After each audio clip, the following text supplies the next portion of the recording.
Hi, this is Ilma Art Studios photograph for today. Beautiful car show in one of the festivals, Founders Day in Orangeville.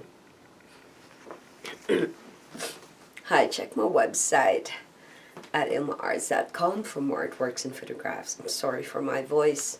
I've been having rhinitis for this past week, so bear with me.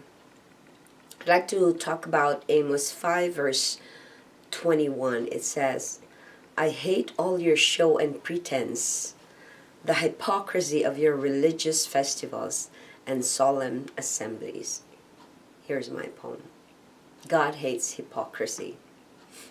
In every show and pretense lies guilt and shame. When you do religious festivals, God is jealous. He doesn't want rivals.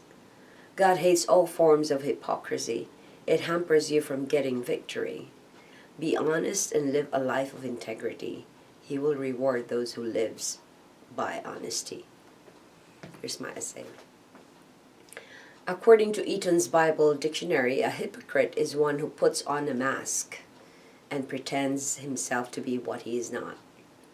Our Lord severely rebuked the scribes and Pharisees for their hypocrisy in Matthew 6, verses 2, 5, and 16. And in Job 8, verse 13, he warns that they shall perish.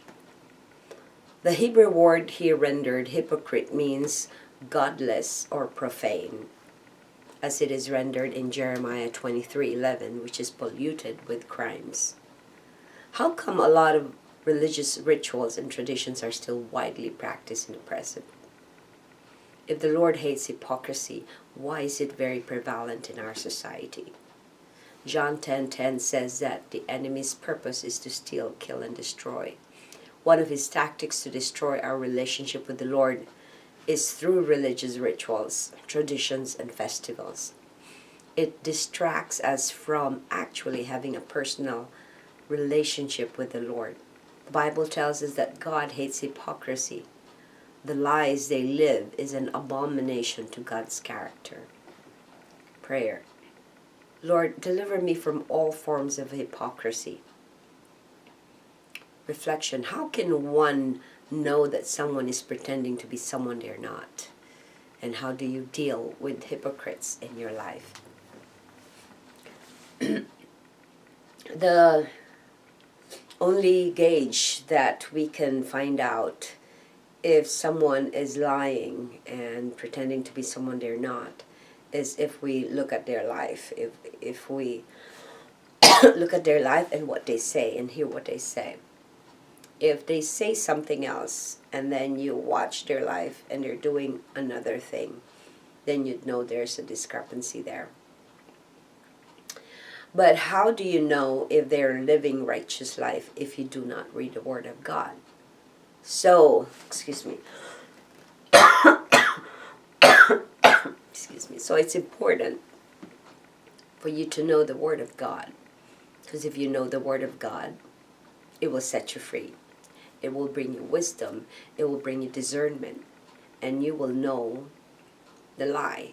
The lie will be out in the light if you know the Word of God. And if you have a personal, intimate relationship with Him, He will tell you. And you will know His voice. That's the Bible says, that those who love Him knows His voice. So, how do you deal with hypocrites in your life? Well, the Bible says that we are not to have anything to do with evil. I think that the mere fact that God hates it has something to do with evil.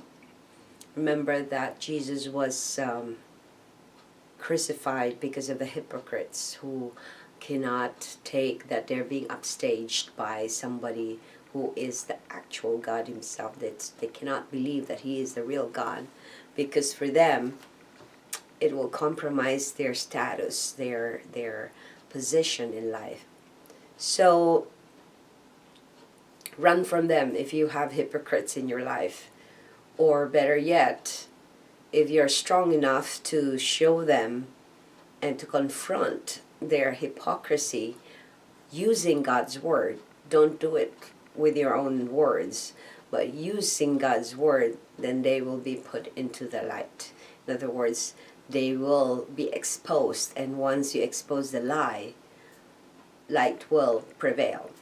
So thanks for watching, and I hope you check my website at ilmaars.com for more artworks and photographs.